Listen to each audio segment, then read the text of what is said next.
আসসালামু আলাইকুম। আজ আমি আপনাদেরকে পাকা আম দিয়ে ৩টি দারুণ মজার রেসিপি শেয়ার করব। পাকা আম তো কম বেশি সবাই আমরা খেতে পছন্দ করি, আর এর মাঝে যদি এমন দারুণ দারুণ মজার রেসিপি এই পাকা আম দিয়ে তৈরি করা যায় তাহলেই তো আর কোনো কথাই নেই। আমের রস করার জন্য আমি এখানে একটা আম নিয়েছি, আর এই আমটাকে ছিলে কেটে আমি একটা প্লেটের মধ্যে নিয়ে নিব। আমটাকে ছিলে কেটে একটা প্লেটের মধ্যে নিয়ে নিলাম। ব্লেন্ডার জারের মধ্যে আমের টুকরোগুলো দিয়ে দিলাম। ঝাড় ঢাকনাটা লাগিয়ে আমি এটাকে ব্লেন্ড করে নিচ্ছি। আমের টুকরোগুলো আমি ব্লেন্ড করে নিয়েছি, আর এমন একটা স্মুথ পিউরি হয়েছে। এখানে আমি একটা হাফ কাপের মেজারমেন্ট নিয়েছি, আর আমের পিউরিটা মেপে দেখছি কতটুকু আমার আমের পিউরি হয়েছে। এখানে আমার হাফ কাপ পরিমাণ আমের পিউরি হয়েছে। রসবড়ার ব্যাটারটা তৈরি করার জন্য এখানে একটা বাটি নিয়ে নিলাম, আর এই বাটির মধ্যে একটা ডিম ভেঙে নিয়ে নিচ্ছি। তারপর একটা হ্যান্ড উইচ দিয়ে ডিমটাকে ভালো করে ফেটিয়ে নিব। দিয়ে দিচ্ছি 2 টেবিল চামচ পরিমাণ গুঁড়া দুধ। এই ডিমের সাথে গুঁড়া দুধটাও আমি মিশিয়ে নিচ্ছি। সাথে দিয়ে দেবো ওই যে হাফ কাপ পরিমাণ আমের পিউরি আগে থেকে করে রেখে দিয়েছিলাম, সেই আমের পিউরিটা। ডিম, দুধ আর যে আমের পিউরিটা নিয়েছি এটাকে এই উইচটা দিয়ে ভালো করে ফেটিয়ে নিব। এখন দিয়ে দিচ্ছি 1/4 চা চামচ পরিমাণ এলাচের গুঁড়া। দিয়ে দিচ্ছি 1/4 চা চামচ পরিমাণ লবণ আর এলাচের গুঁড়াটা এই পিউরির সাথে মিশিয়ে নিচ্ছি।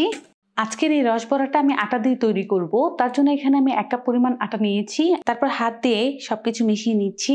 সবশেষে দিয়ে দিচ্ছি 1/4 চা চামচ পরিমাণ বেকিং পাউডার। বেকিং পাউডারটা ভালোভাবে আবারও মিশিয়ে নিব। বেকিং পাউডারটা আমি মিশিয়ে নিলাম, আর যে রসবড়ার জন্য আমাদের ব্যাটারটা হবে সেটা এমন নরম হবে, খেয়াল করে দেখুন হাতের সাথে আটকে আটকে আছে।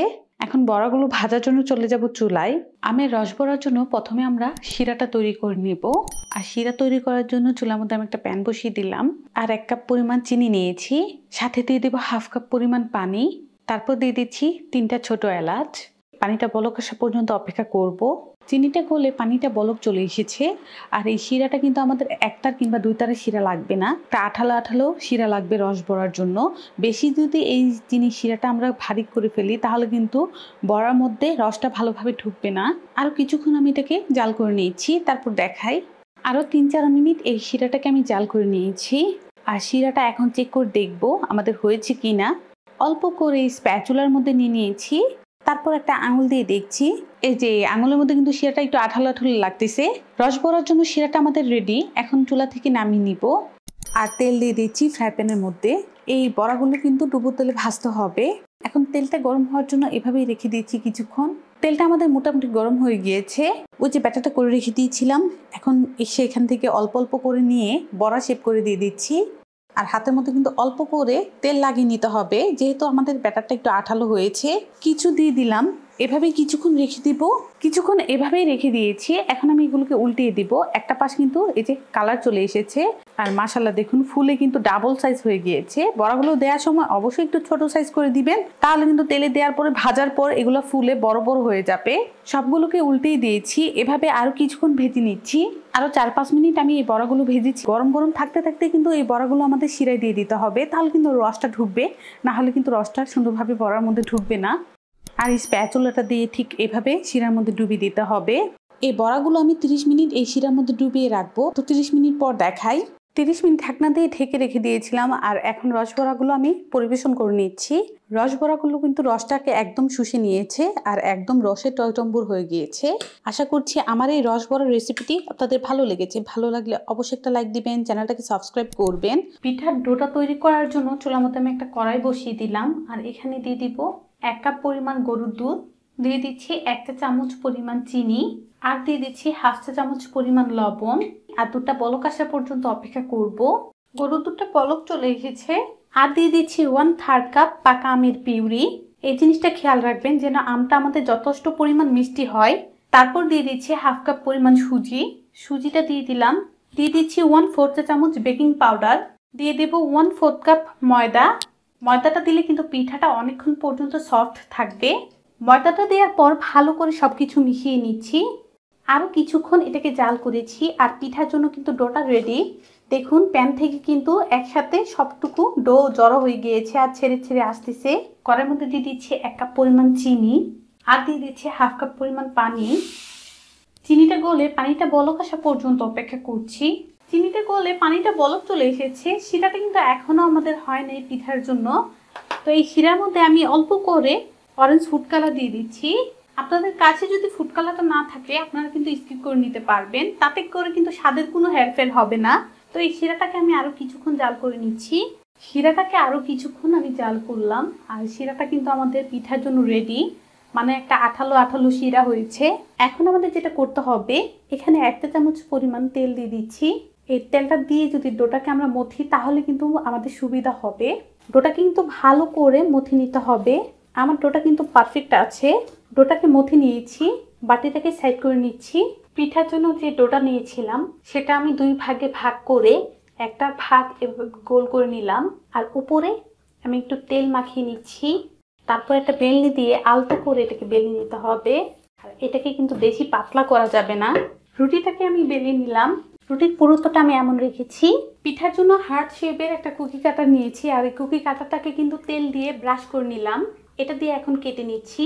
পিঠা ভাজার জন্য কিন্তু তেলটা আমাদের গরম হয়ে গিয়েছে। আর এই যে আমাদের পিঠা, এক এক করে পিঠাগুলো দিয়ে দিব। চুলার আঁচটা আমার মিডিয়ামে আছে। কিছু দিয়ে দিলাম। তো এভাবে কিছুক্ষণ অপেক্ষা করছি। পিঠাগুলো দেওয়ার ঠিক 3 মিনিট পর দেখুন তেলের উপর কিন্তু ভেসে উঠেছে। এগুলোকে উল্টিয়ে দিচ্ছি। উল্টিয়ে পাল্টিয়ে আরো 4 থেকে 5 মিনিট ভেজেছি, আর এগুলো কিন্তু আমার ভাজা হয়ে গিয়েছে।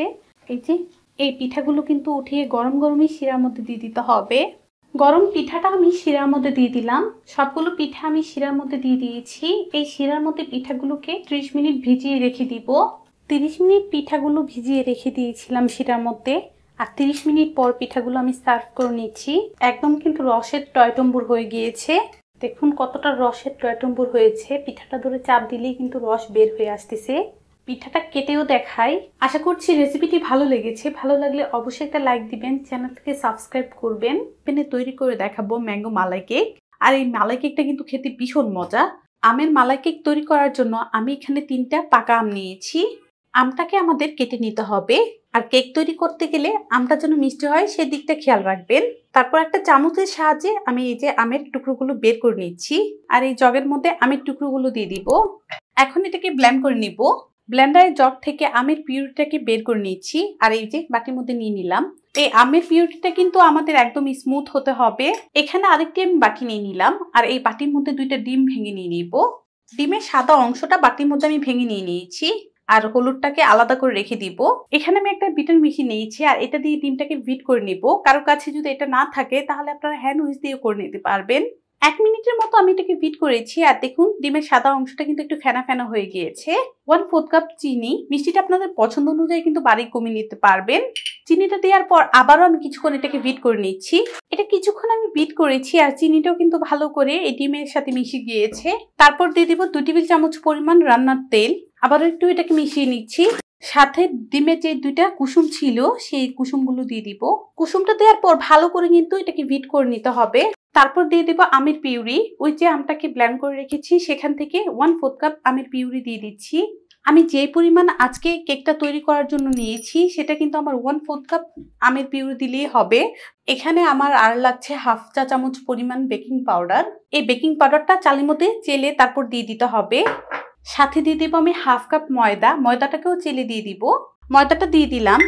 ভালো করে আমি সবকিছু মিশিয়ে নিব।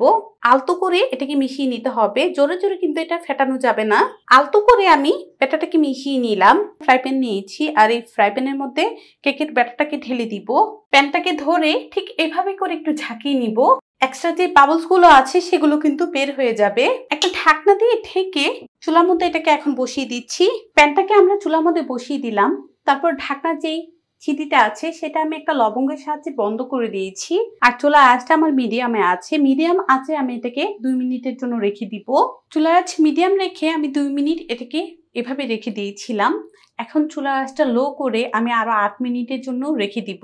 মালাইটা তৈরি করার জন্য চুলার মধ্যে আমি একটা কড়াই বসিয়ে দিলাম, আর দিয়ে দিব 2 কাপ পরিমাণ গরুর দুধ। দিয়ে দিব 1/4 কাপ চিনি। গরুর দুধটা বলক আসা পর্যন্ত অপেক্ষা করব। গরুর দুধটা বলক চলে এসেছে। তারপর এখানে আমি 1/2 কাপ পরিমাণ গুঁড়া দুধ দিয়ে দিচ্ছি। অল্প অল্প করে দিতে হবে, আর গরুর দুধের সাথে মিশিয়ে নিতে হবে। সবটুকু গুঁড়া দুধ আমি দিয়ে দিয়েছি, আর এভাবে মিশিয়ে নিলাম। 2 কাপ দুধ আমি শুকিয়ে 1 কাপ করে নিব। 7 থেকে 8 মিনিট আমি চুলা আঁচটা লোতে রেখে এটাকে এভাবে রেখে দিয়েছিলাম, আর মাশাআল্লাহ দেখুন এটা কিন্তু ফুলে উঠেছে। কেকটাও কিন্তু আমাদের হয়ে গিয়েছে। একটা টুথপিকের সাহায্যে চেক করে দেখছি। এই যে দেখুন টুথপিকটা কিন্তু ক্লিন বের হয়ে এসেছে। এই যে সব দিক থেকেই কিন্তু পারফেক্ট আছে। এখন এটাকে নামিয়ে নিচ্ছি। চুলার আঁচ মিডিয়ামে রেখে কিছুক্ষণ এটাকে জাল করেছি। আর যে 2 কাপ দুধ দিয়েছিলাম সেখান থেকে কিন্তু 1 কাপের মতো শুকিয়ে গিয়েছে। মালাই কেকের জন্য কিন্তু এই যে মালাইটা আমাদের রেডি। এখন আমি চুলাটা বন্ধ করে এটাকে ঠান্ডা করে নিচ্ছি। উষ্ণ গরম থাকতে থাকতেই আমি আমের পিউরিটা দিয়ে দিচ্ছি। তারপরে এই আমের পিউরিটা মালাইয়ের সাথে মিশিয়ে নিলাম।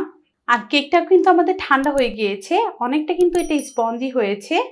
যে ম্যাঙ্গো মালাইটা তৈরি করেছি এই মালাইটা এখন এই কেকের উপরে আমি দিয়ে দিচ্ছি।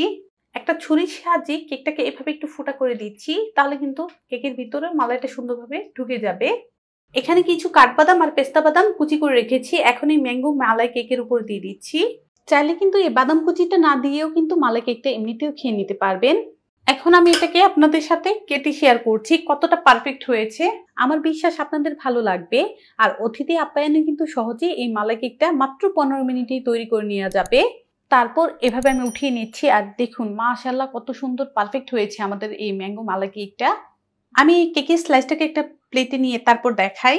আর দেখুন কতটা নরম তুলতুলে হয়েছে কেকটা। চামচটা দিয়ে চাপ দিলেই কিন্তু এটা ডেবে যাচ্ছে, আবার আগের জায়গায় চলে আসতেছে। কতটা স্পঞ্জি হয়েছে। অল্প কিছু মালাই কিন্তু রয়ে গিয়েছিল, এটাই কেকের স্লাইসের উপরে আমি মালাইটাকে ঢেলে দিচ্ছি। আর এই মালাই কেকটা কিন্তু একটা এয়ারটাইট কন্টেনারে রেখে ফ্রিজের নরমালে প্রায় 1 সপ্তাহের মতো রেখে খেতে পারবেন। আশা করছি এই ম্যাঙ্গো মালাই কেকের রেসিপিটি আপনাদের ভালো লেগেছে। ভালো লাগলে অবশ্যই একটা লাইক দিবেন, চ্যানেলটাকে সাবস্ক্রাইব করবেন। একে একে 3টি রেসিপি আমি আপনাদের সঙ্গে শেয়ার করলাম। এই পাকা আমের রেসিপিগুলো কার কাছে কেমন লেগেছে অবশ্যই কিন্তু কমেন্টে জানাবেন। রেসিপি ভালো লাগলে আমার চ্যানেলের সঙ্গেই থাকবেন। সবাই ভালো থাকবেন, সুস্থ থাকবেন, আমার জন্য দোয়া করবেন। আল্লাহ হাফেজ।